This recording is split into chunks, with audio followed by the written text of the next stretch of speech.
Kita ke informasi berikutnya pemirsa, kecelakaan bus rombongan wisata anak sekolah terjadi di Jepara, Jawa Tengah. Ya, di bus terguling menimpa sepeda motor melukai sejumlah siswa dan 2 pengendara motor.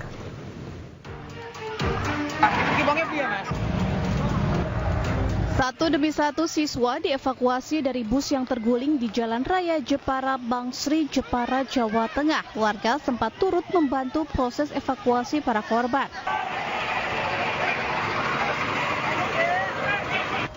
Para korban langsung dibawa ke Puskesmas Melonggo yang berada di sekitar lokasi kecelakaan.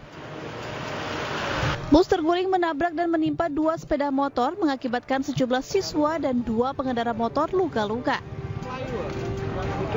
Bus berpenumpang 13 siswa dan 2 guru sekolah dasar negeri 1 Banjaran dalam perjalanan wisata ke kebun buah Takamas, Jepara. Pengemudi bus mengaku mengalami remblong dan langsung banting kemudi ke kiri. Pelan apa? Pelan jenenge. Tadi kemacetan, pinten kilo lah. Ini tadi jenengan banting ke kiri berarti. Banting kiri kadang kelarak kayak ngantem semua, Pak. Macetan. Malah kalau banting kanan saya nabrak Avanza. Hingga kini penyebab pasti kecelakaan masih dalam penyelidikan Satlantas Polres Jepara. Dari Jepara, Jawa Tengah, Alif Sutarto, iNews melaporkan. Pemirsa, polisi akan memeriksa selebgram Teyeng Wakatobi. Ya, sebelumnya selebgram asal Pati ini viral karena kontennya membahas penganiayaan yang menewaskan bos rental. Saya membuat konten hanya untuk viewer dan uploadan TikTok saya. Beredarnya video yang berunsur tindak kekerasan yang dilakukan seorang selebgram berinisial BK alias Teyeng Wakatobi di Sukalilo, Pati, Jawa Tengah mendapat respon dari pihak kepolisian. Selain meminta klarifikasi terhadap pengunggah video, kepolisian juga menggandeng tim ahli untuk memeriksa pembuat dan perekam video ujaran kekerasan kasus pengeroyokan yang menewaskan bos rental mobil karena melanggar UU ITE. Terkait video viral yang dilakukan oleh selebgram BK atau TW yang diduga mengandung unsur ujaran kebencian Undang-Undang ITE. Hingga saat ini, tim Cyber dan Direktorat Kriminal Khusus Polda Jawa Tengah masih melakukan gelar perkara untuk menentukan pelanggaran pidana yang dilakukan oleh selebgram asal Sukalilo, Pati tersebut. Dari Semarang, Jawa Tengah, Kristadi, iNews melaporkan. Kita beralih ke informasi lain pemirsa, di mana foto 15 orang yang diduga anggota polisi berstatus DPO viral di media sosial. Polrestabes Medan memastikan mereka telah dipecat sejak lama dan saat ini tidak berstatus sebagai polisi.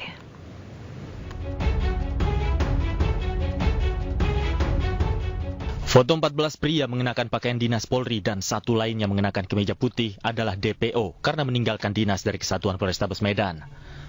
15 orang ini sudah dipecat dari Polri dan tidak lagi menyandang status sebagai personil kepolisian. Mereka bahkan sudah dipecat dalam rentang waktu tahun 2020 hingga tahun 2024 karena tidak menjalankan tugas selama lebih dari 30 hari berturut-turut. Beberapa di antaranya terlibat dalam tindak pidana dan kemudian sudah dihukum penjara. Dan usai menjalani sidang pidana umum, mereka langsung dipecat. Terkait dengan ada peristiwa-peristiwa pidana lainnya, itu dilakukan setelah atau pasca putusan sidang itu dilakukan. Pasca putusan sidang PTDH itu keluar. Jadi ada, saya lihat katanya ada di 2018, kemudian ada di 2020, tindakan indisipliner yang dilakukan, kemudian dipecatnya ada yang 2022, 2023. Polda Sumatera Utara akan menindak tegas setiap personilnya yang melakukan pelanggaran, termasuk melakukan pemecatan. Dari Medan, Sumatera Utara, Amin Nur Said, iNews melaporkan. Kita ke informasi berikutnya pemirsa, viral di media sosial sejumlah remaja menghamburkan sampah di salah satu rumah warga. Ya, aksi ini dilakukan sebagai sanksi sosial bagi para pembuang sampah sembarangan. Ya benang sampah mau jauh ti dia Selamat tata. Benang yo. Kami cari gua abdi cara gua ibu tenampi meren. Nya ieu sanksi sosial, Bu. Sampai sambat ibu wae sanksi sosial ya mah. Tages di Inilah video yang viral di media sosial, di mana sejumlah pemuda menghamburkan sampah di depan rumah warga di Desa Tanjung Sari, Kecamatan Tanjung Sari, Sumedang. Sejumlah warga yang merupakan anggota Karang Taruna Desa Cinanjung ini mengaku kesal dengan ulah warga Tanjung Sari yang membuang sampah di lingkungan mereka. Aksi ini dilakukan warga sebagai bentuk sanksi sosial untuk pembuang sampah sembarangan. Sebelumnya, warga Cinanjung sudah berulang kali memasang tulisan larangan buang sampah, namun tidak diindahkan. Ya, kronologisnya kemarin sempat viral, kita memberikan tindakan sanksi sosial kepada pelaku pembuangan sampah di area Banyumukti, Desa Cinanjung.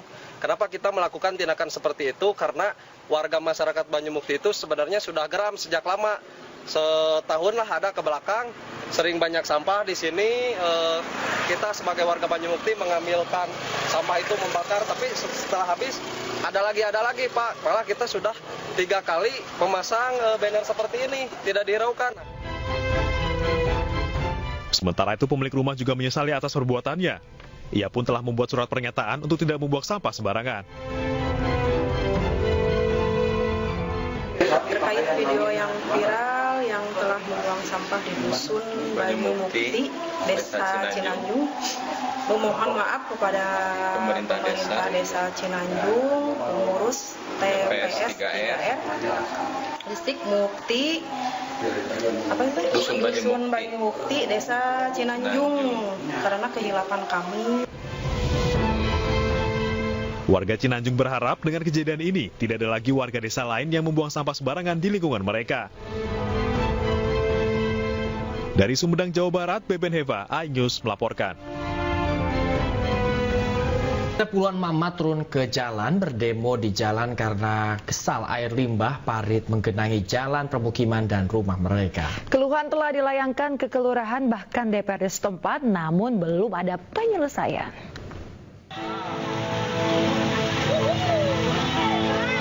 Puluhan emak-emak menyusuri gang sempit permukiman dan melakukan aksi di Jalan Letjen Suprapto, Kota Tanjung Balai, Sumatera Utara. Mereka membawa berbagai peralatan rumah tangga sebagai bentuk protes terhadap genangan air limbah. Warga lingkungan 3 ini sudah tak tahan lagi menghadapi luapan air limbah dari parit yang menggenangi jalan hingga masuk ke dalam rumah.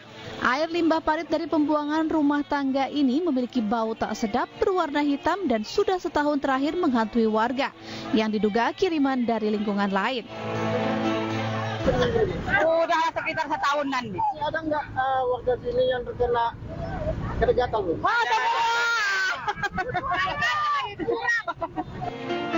Warga telah mengajukan keluhan kepada kelurahan dan DPRD setempat, namun belum mendapatkan solusi. Sedikitnya sebanyak 30 rumah tergenang air limbah rumah tangga tersebut. Tak sedikit warga mengalami penyakit kulit dan gatal-gatal akibat genangan air limbah ini. Dari Tanjung Balai, Sumatera Utara, Ulil Amri, iNews melaporkan.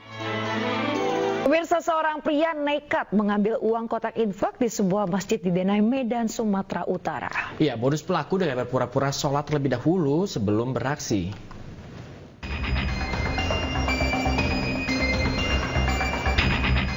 Lagi-lagi aksi pencurian kotak infak masjid kembali terjadi di kota Medan dan terekam CCTV. Kali ini pelaku nekat menyatroni kotak infak Masjid Ar-Rahman di Jalan Jermal 10 Denai, Medan, Denai, Kota Medan, Sumatera Utara. Aksi pencurian kotak infak masjid ini terjadi saat warga selesai melaksanakan salat zuhur berjamaah. Sebelumnya pelaku ikut berpura-pura melaksanakan sholat. Pria yang diperkirakan berusia 40 tahunan ini kemudian memantau situasi sekitar dan memastikan kotak sasarannya luput dari pengawasan. Saat sepi, ia pun nekat membongkar kotak infak yang tergembok dan menggasak uang jutaan rupiah di dalamnya ke dalam kantung plastik yang telah disiapkannya.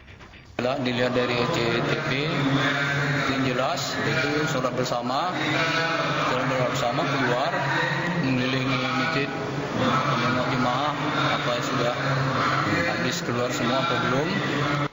Warga berharap pihak kepolisian bertindak tegas untuk menanganinya agar pelaku bisa segera ditangkap. Dari Medan, Sumatera Utara, Said Ilham, iNews melaporkan. Pemirsa, wisatawan asal Qatar meninggal dunia akibat terseret ombak saat berenang di pantai Kelingking, Nusa Penida, Bali. Jasad korban dievakuasi menggunakan helikopter ke rumah sakit.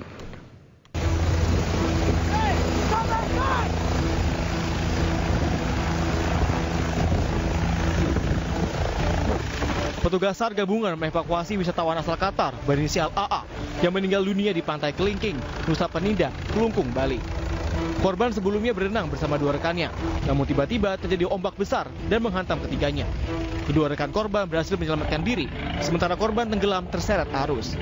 Petugas menemukan korban dalam kondisi meninggal dunia dan langsung dievakuasi menggunakan helikopter. Bahwa telah terjadi kecelakaan di salah satu objek wisata di pantai Kelingking, Nusa Penida. WNA pada saat berenang terseret arus dan ditemukan dalam keadaan mengapung. Tindak lanjut laporan tersebut kami diperintahkan dari kantor pencarian dan Polres Pasar untuk melaksanakan evakuasi. Usai dievakuasi, jasad korban langsung dibawa ke Rumah Sakit Internasional Bali Mandara.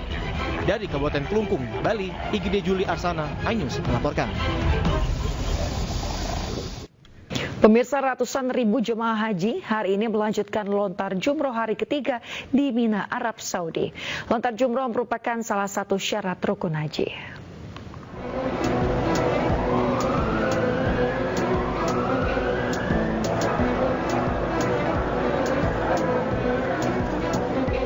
Ratusan ribu jemaah dari seluruh dunia melakukan lontar jumroh sekitar pukul 6:30 waktu Arab Saudi.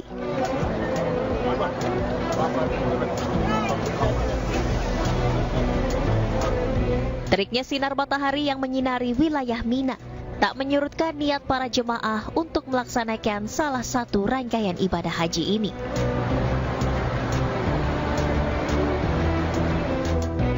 Hingga sampai ke wilayah pelontaran yakni Ula, Wusto, dan Aqobah.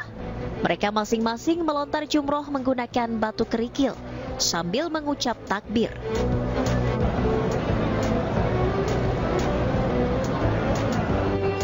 Usai menyelesaikan lontar jumroh di Mina, jemaah haji akan kembali ke kota Mekah untuk menjalani tawaf wada atau tawaf perpisahan.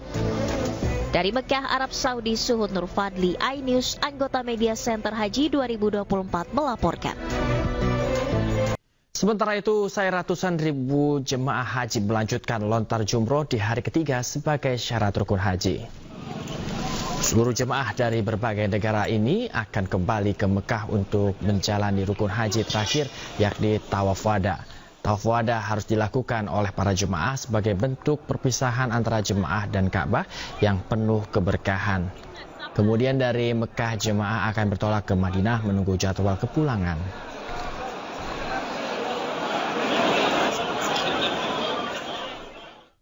Jemaah haji dari berbagai negara menyerbu pasar Kakiyah di Makkah, Arab Saudi untuk berburu oleh-oleh.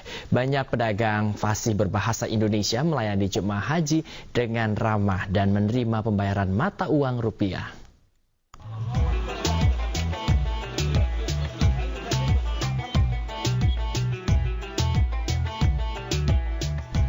Pasar Kakiyah di Jalan Ibrahim Al-Khalil, Makkah, Arab Saudi dipadati jemaah haji dari berbagai negara, termasuk jemaah asal Indonesia. Pasar yang terletak 8 km dari Masjidil Haram ini menjual berbagai jenis oleh-oleh dengan harga bersahabat. Mulai dari pakaian, tasbih, sajadah, tas, perhiasan, hingga pajangan. Uniknya, banyak penjual yang fasih berbahasa Indonesia. Hal ini karena banyaknya jumlah warga negara Indonesia yang beribadah haji atau umroh dan membeli cindera mata di tempat ini. Mereka menawarkan barang-barang dagangannya dengan ramah dan menerima pembayaran dengan mata uang rupiah. Thank you very much. Abaya? Abaya, jual suku abaya ini. Ya. Harganya mulai dari berapa? Harganya murah-murah. Murah-murah pemirsa ini. Di sini yang murah-murah. Murah-murah. Dari harga berapa kau? 25 riyal ada, 30 riyal ada, 50 ada, 400 ada, 200 ada, lain-lain. Ini beda-beda, tidak sama semua.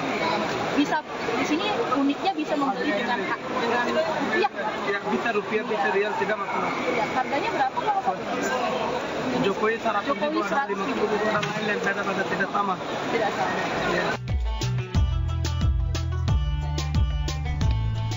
Membludaknya jemaah haji yang berbelanja oleh-oleh kerap membuat arus lalu lintas di sekitar Pasar Kakiyah padat. Lokasi ini seolah menjadi tempat yang tak pernah dilewatkan oleh jemaah haji Indonesia. Dari Mekah, Arab Saudi, Widya Michela, iNews melaporkan. Anda kembali di iNews Pagi pemirsa bersama saya Yasmin Tania dan rekan saya Bayu Pradana. Pemirsa, puluhan massa dari Perhimpunan Mahasiswa Hukum Indonesia terlibat aksi saling dorong dengan polisi di depan markas Polres Cirebon Kota. Ya, mereka menuntut usut tuntas kasus pembunuhan Vina dan Eki pada tahun 2016 silam.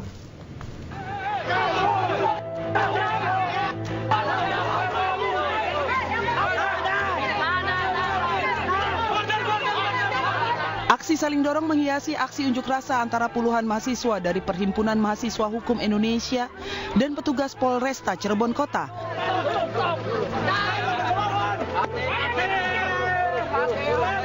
Massa berusaha masuk ke Mapolres Cirebon Kota berupaya menemui Kapolres. Namun massa akhirnya mundur setelah terlibat saling dorong dengan petugas yang berjaga di depan Mapolresta Cirebon.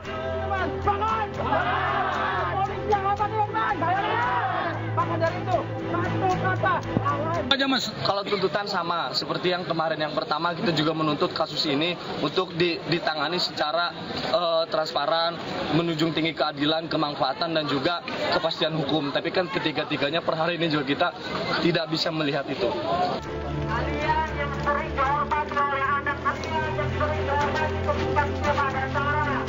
Tidak bisa bertemu dengan Kapolres, massa melanjutkan orasinya dengan membakar ban bekas di gerbang pintu Mapolres Cirebon Kota.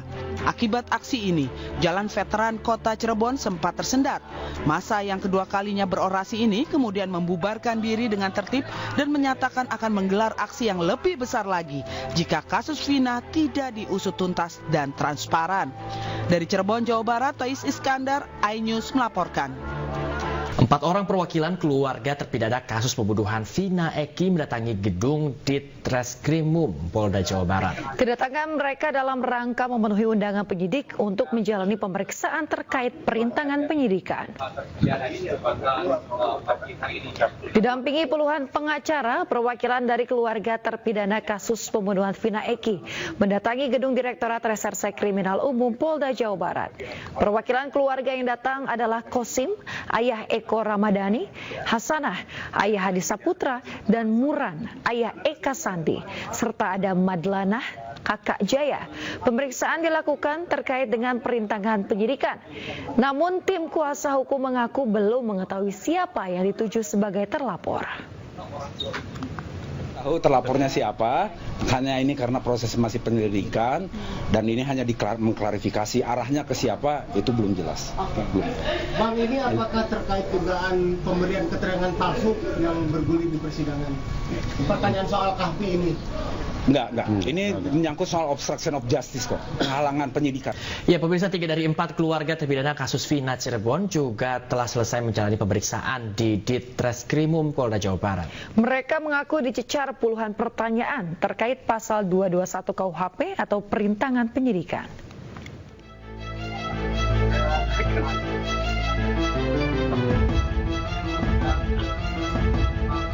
Didampingi puluhan pengacara, perwakilan dari keluarga terpidana kasus pembunuhan Vina dan Eki menjalani pemeriksaan di gedung Direktorat Reserse Kriminal Umum Polda Jawa Barat. Perwakilan keluarga yang hadir adalah Kosim, orang tua dari Eko Ramadhani, Madlanah, kakak dari Jaya, Hasanah, orang tua dari Hadi Saputra, serta Muran, orang tua dari Eka Sandi. Para keluarga terpidana diperiksa penyidik secara terpisah di gedung Ditreskrimum Polda Jawa Barat. Mereka mengaku dicecar puluhan pertanyaan terkait pasal 221 KUHP tentang obstruction of justice atau upaya perintangan penyidikan. Waktu mau jajan anak ngomong, ya tidur semua tidurnya. Iya, bukannya katanya ini sih anaknya ngomong sendiri. Bilangnya kayak gimana, Pak? Bilangnya satu nggak ngelakuin. Nggak mungkin saya ngelakuin kayak gitu. Nggak mungkin saya ngelakuin kayak gitu. Ngomongnya kayak gitu aja. Wow, adik saya bukan geng motor, Mas. Motor aja nggak punya, terus terang aja. Soalnya gimana Mas tanggapannya? Artinya tanggapannya seperti apa? Kalau di BAP kan itu geng motor. Ya pokoknya saya sih intinya kan setahu saya sih adik saya bukan geng motor. Bahkan motor aja nggak punya Mas. Bener. Itu cuman ya buruh kasar lah. Proyek Mas adik saya. Sejak para terpidana diminta memberikan keterangan tambahan oleh penyidik Polda Jawa Barat, hingga hari ini pihak keluarga mengaku kesulitan untuk menjenguk dan belum diberikan kesempatan untuk bisa membesuk para terpidana. Enggak sempat kayak gitu, enggak sempat curhat. Tapi apa saja ketika ketemu nih Pak? Ya paling lihat kondisinya aja sehat apa itu. Tapi selepas dipindah ke Bandung belum pernah ketemu sama sekali kan? Belum saat ini. Jadi hanya Lebaran aja ya? Iya Lebaran. Dari Bandung, Jawa Barat, Tim Liputan iNews melaporkan. Menko Polhukam Hadi Cahyanto memimpin rapat koordinasi Satgas Pemberantasan Judi Online di kantor Kemenko Polhukam. Ini menjadi rapat koordinasi tingkat Menteri Perdana sejak Presiden Joko Widodo menandatangani Kepres tentang Satgas Pemberantasan Judi Online. Pemirsa, rapat koordinasi tingkat menteri dan lembaga yang dilaksanakan siang kemarin berlangsung tertutup. Rakor juga dihadiri oleh Menteri Komunikasi dan Informatika Budi Aris Setiadi selaku Ketua Harian Pencegahan serta Kepala Pusat Pelaporan dan Analisis Transaksi Keuangan atau PPATK Ivan Yustian Vandana. Rapat koordinasi bermaksud menyatukan visi dan tujuan antar kementerian dan lembaga untuk menyukseskan pemberantasan judi online. Satgas akan melakukan 3 operasi dan penegakan hukum dalam waktu dekat. Salah satunya adalah pemblokiran rekening yang mencurigakan. Selain itu, pemirsa, Satgas juga meminta bantuan TNI Polri untuk mengerahkan Babinsa serta Babin Kaptitnas dalam mengawasi serta menindak pelaku di lapisan terbawah masyarakat. Dalam waktu dekat, minggu ini termasuk minggu depan, kita akan melaksanakan 3 operasi, 3 penegakan hukum yang harus segera diselesaikan. Yang pertama adalah sesuai dengan laporan PPATK bahwa ada 4.000 sampai dengan 5.000 rekening yang mencurigakan dan sudah diblok. Yang kedua, rekan-rekan media sekalian, kita akan melakukan penindakan jual beli rekening. Tugas yang ketiga adalah terkait dengan game online. Modusnya adalah membeli pulsa atau top up. Di mana? Di mini-mini market. Sasarannya adalah yang akan kita lakukan Satgas adalah menutup pelayanan top up game online. Pemirsa, Menko PMK memastikan penerima bansos korban judi online adalah keluarga atau pihak yang dirugikan, bukan pelaku judi online. Kerugian yang dimaksud dapat berupa kerugian material, finansial, dan psikososial. Ini artinya apa? Jadi sebetulnya korban itu real gitu. Dan bansos itu bukan berarti kemudian diberi sembako itu ya, karena skema bansos itu sebagian besar non material kan. Untuk PKH saja juga lewat rekening, kemudian BPNT juga lewat rekening. Kemudian kalau di Kemensos itu ada ada program pemberdayaan PENA itu, pejuang ekonomi Nusantara yang dilakukan oleh Bu Mensos. Kemudian juga konsultasi psikologis, panti-panti rehabilitasi sosial kan banyak sekali. Dan secara tidak langsung saya sudah tanya Bu Mensos, sudah ada sebetulnya, tapi memang tidak spesifik karena di sana kan ada juga yang korban narkoba, korban kekerasan. Jadi memang belum ada penanganan spesifik, tapi sudah ada memang mereka-mereka yang menjadi korban judi online ini. Tapi sekali lagi bukan penjudinya. Kalau penjudinya, kalau dia telah menimbulkan korban yang sangat besar. Pemirsa, PPATK menemukan jumlah perputaran uang dari judi online hingga 600 triliun rupiah. Setiap tahun jumlah perputaran uang dan transaksi judi online meningkat drastis.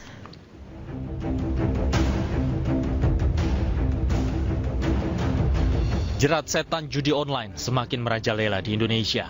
Pemerintah terus berupaya untuk memberantas praktek perjudian tersebut. Meski pemerintah melalui Kementerian Komunikasi dan Informatika telah memblokir ribuan, bahkan jutaan aplikasi judi online, namun faktanya perputaran uang haram dari judi online tiap tahun meningkat drastis.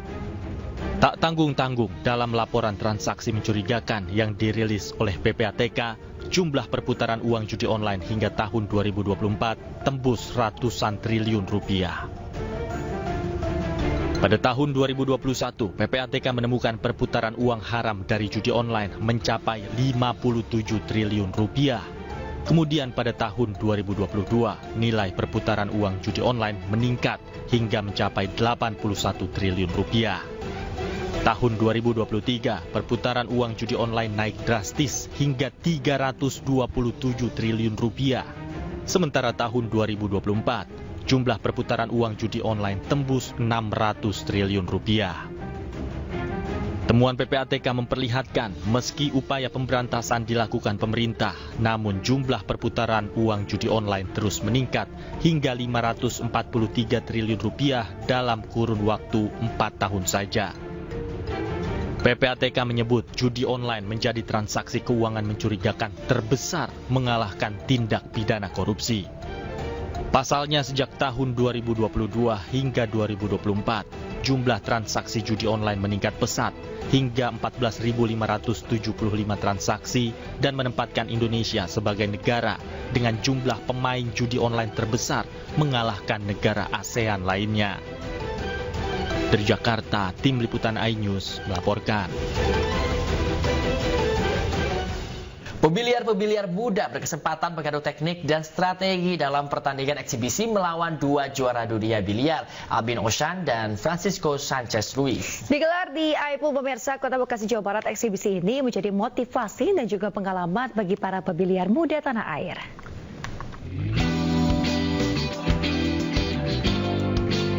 Juara dunia 9 ball tahun 2016 dan 2021 asal Austria, Albin Ochan, dan juara dunia 9 ball tahun 2022 dan tahun 2023 asal Spanyol, Francisco Sanchez Ruiz hadir pada pertandingan eksibisi 10 ball The Real King yang digelar di AIPUL Bekasi, Jawa Barat.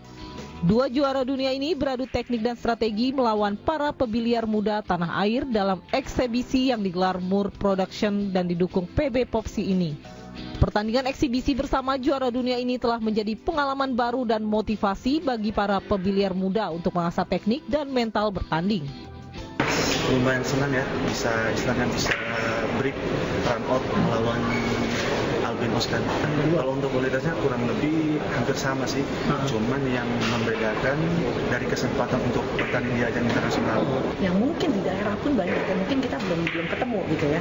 Jadi mudah-mudahan dengan adanya ajang seperti ini, ada banyak tim baru yang akhirnya nanti bisa dibina menjadi atlet nasional Indonesia yang bisa berajang di kejuaraan dunia. Kedua juara dunia ini juga mengapresiasi dan menyatakan kekagumannya dengan talenta para pembiliar muda tanah air. Dari Bekasi, Jawa Barat, Rahmat Hidayat, iNews melaporkan. Pemirsa, apresiasi kreasi Indonesia 2024 kembali digelar di Kota Denpasar, Bali. Event ini bertujuan mendorong para pelaku ekonomi kreatif untuk terus berkreasi dan berinovasi.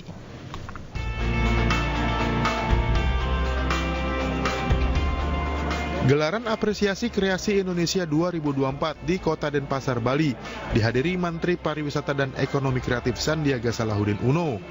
Menparekraf ingin pelaku ekonomi kreatif mempromosikan beragam produk unggulannya untuk menarik wisatawan ke Pulau Dewata. Kita lihat ya, Aki ini mengangkat produk-produk lokal ke tingkat global dan target transaksinya ini merupakan target sekunder, target utamanya adalah menaik kelaskan mereka, dan kalau kita lihat kan exposure-nya ada 2 duta besar yang hadir, terus juga ada wisatawan. Apresiasi Kreasi Indonesia 2024 merupakan program pengembangan ekonomi kreatif melalui peningkatan kapasitas dan pameran para pelaku ekonomi kreatif. Dari Denpasar, Bali, Indira Ari, iNews melaporkan. Ya pemirsa, kini kami akan mengajak Anda untuk berkunjung ke pembibitan ternak unggul di Baturaden, Purwokerto, Jawa Tengah. Ribuan sapi di tempat ini menghasilkan susu untuk memenuhi kebutuhan dalam negeri.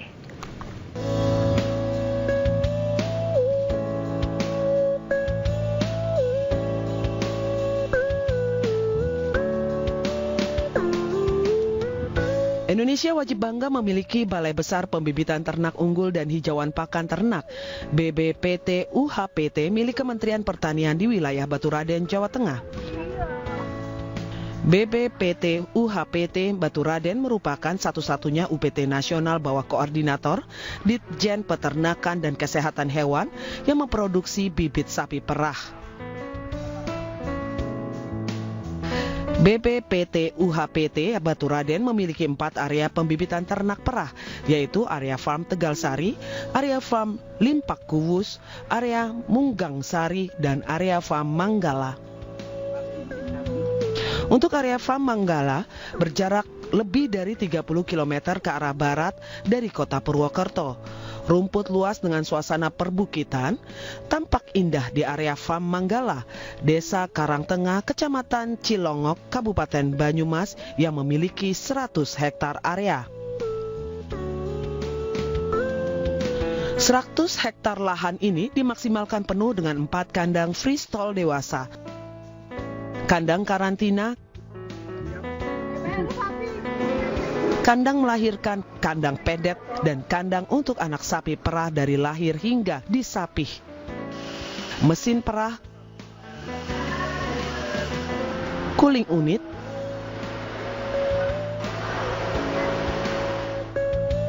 kendaraan untuk distribusi susu, produksi pakan, dan konsentratnya.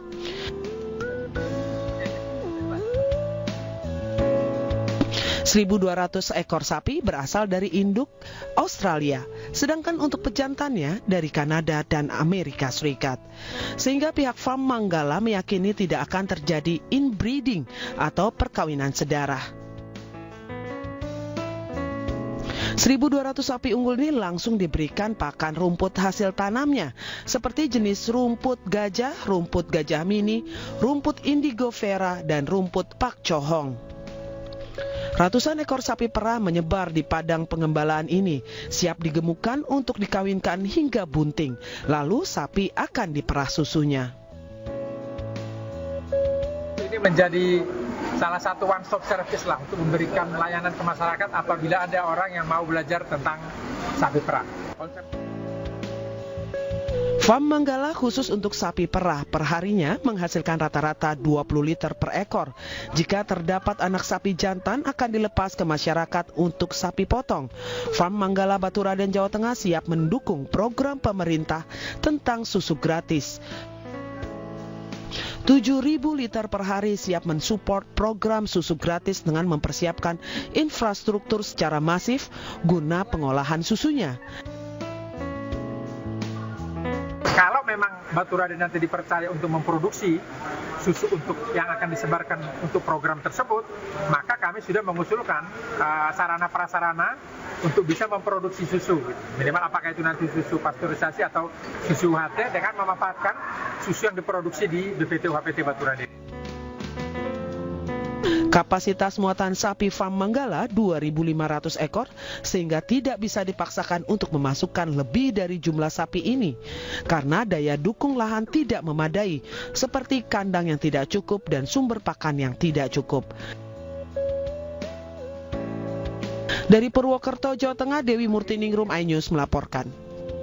Anda masih di News Pagi pemirsa, bersama saya Bayu Pradana dan rekan saya Yasmin Atadia pemirsa.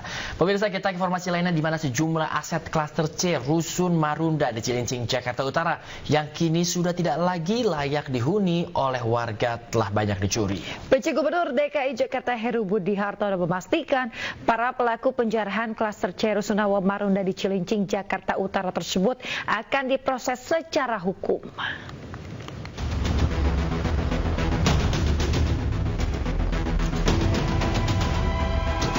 PJ Gubernur Jakarta Heru Budi Hartono mengatakan Pemprov DKI Jakarta telah berkoordinasi dengan pihak kepolisian agar menangkap para pelaku penjarahan di 500 unit klaster C di Rusunawa Marunda Cilincing, Jakarta Utara.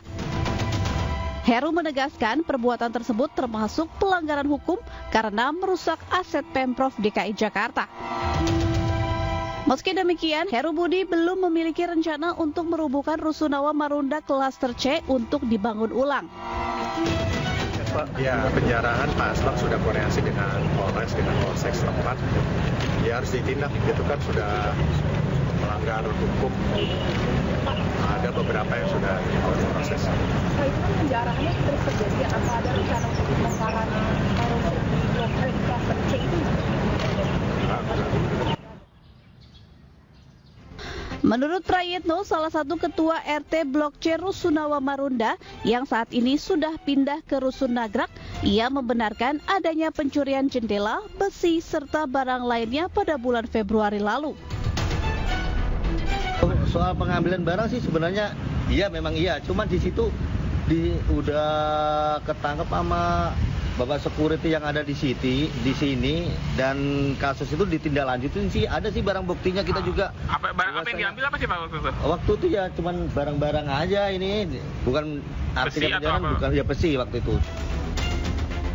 Diketahui pada tahun 2023 Pemprov DKI melakukan relokasi warga Rusun Marunda ke Rusun Nagrak. Relokasi itu sebagai upaya revitalisasi Rusun Marunda. Karena hasil penelitian BRIN menyatakan bangunan gedung di klaster C sudah tidak layak untuk dihuni dan berpotensi membahayakan warga. Tim Liputan iNews melaporkan.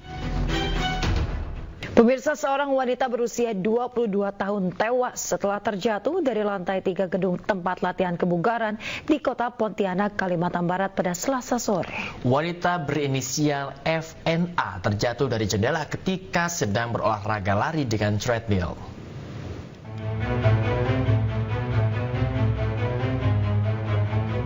Hasil olah tempat kejadian perkara dan rekaman kamera CCTV memperlihatkan posisi alat treadmill dengan jendela sangat dekat, yakni sekitar 60 cm dengan lebar jendela sebesar 90 cm. Sehingga sangat memudahkan orang yang sedang treadmill dalam keadaan kecapean bisa jatuh ke belakang. Kasat Reskrim Polresta Pontianak mengatakan posisi treadmill sangat rawan ketika terjadi kecelakaan, lantaran akan menyebabkan korban terjatuh ke bawah dari lantai 3.